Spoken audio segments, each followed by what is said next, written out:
Hey family, it is about that time, man. It is about that time. I'm over here reading China's surprise. It's been years in the planning, an EMP attack.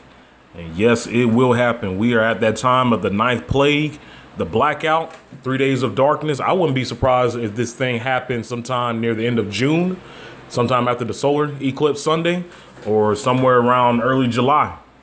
And speaking of early July, I mean, it makes sense because I was actually reading this other article, and it was basically saying, you know, that the White House has announced plans for a July 4th celebration.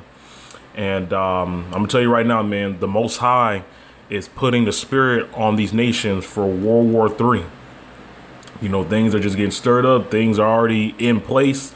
Guys, it is about that time, man. I'm gonna read a little bit here. It says right here, hold on one second, I'm just trying to scroll down. I'm just trying to read it. But it says right here that hopefully the U.S. Navy is better prepared to cope with an EMP attack than our DOE and DHS. And a nuclear EMP attack against U.S. aircraft carriers is the key to victory and China's military doctrine, as noted in a February 12, 2000 article in the official newspaper of the Shanghai Communist Party Central Committee. And it says right here that the weak points of a modern aircraft carrier are, as a big target, the fleet is easy for a satellite to reconnoiter and locate. A high degree of electronization is like an Achilles heel for an aircraft carrier fleet, which relies heavily on electronic equipment as its central nervous system. And these two characteristics determine on tactic.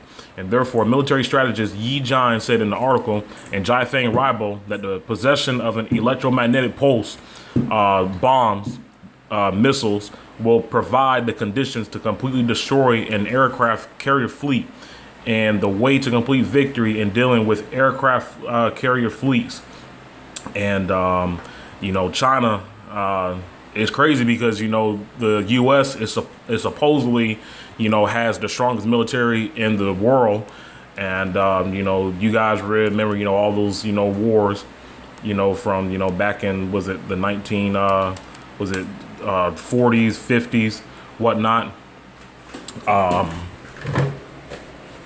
Hold on one second, family. But yeah, like I was saying, you know, the U.S. supposedly, you know, has the strongest military in the world. So, I mean, the Most High right now, man, he is stirring up all these nations for war. Because you see how Iran, they already, you know, have beef with the U.S.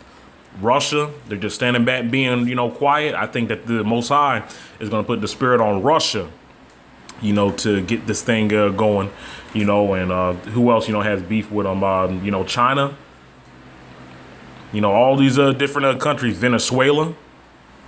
Everybody is turning on Babylon because Babylon is the center stage.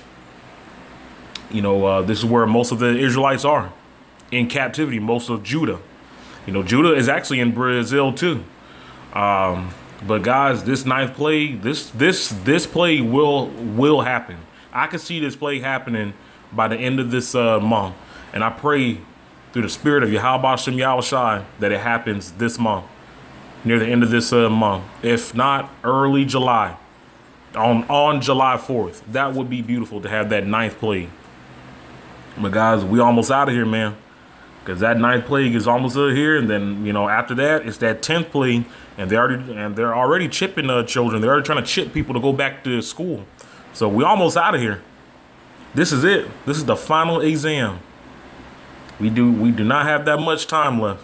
But guys, stay prayed up, giving all praise to Yahweh Shem Yahushai. I'll be coming to you guys with another audio clip soon. Peace.